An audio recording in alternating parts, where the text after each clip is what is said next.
If I had to start over today, first is first, I would build an automated sales funnel that does most of the heavy lifting work for me, allowing me to generate leads, convert leads into paying customers, building my email list, having that email sequences in place so that when a potential prospect clicks onto a capture page, I'm automatically building my email list. I have email sequences to add more value, to bring them more information based on my products, my services, or adding more benefits to my products, my services, so that my potential market can start to think, this is interesting, but this can make my life easier, convenient. My business can run faster, efficiently. I can save time, energy, effort, frustration. First is first, I would first build a automated sales funnel. Secondly, I would invest in myself, invest in books, courses, programs, trainings, masterminds, Zoom meetings, mentors, coaches that can uplift me. I would read a lot of books, attend training seminars, webinars, all those things to make me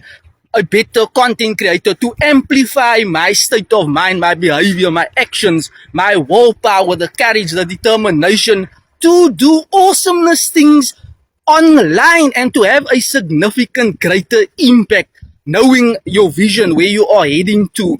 Right? So first this was having a funnel, getting mentors, trainings, just to amplify my energy levels, my state of mind. And thirdly, I would utilize more CTAs, like click in the comments ready and I'll share my proven program with you, making use of that call to actions a lot, directing your market where to go. You do not want to leave people hanging thinking, oh, what do I do next? A confused mind do not buy. You have to direct your market into the next steps so that people can take the next steps with you, and that can dial the needle closer for you to generate leads, convert leads into paying customers on complete autopilot or online. So drop me that comment and let's get you started right now.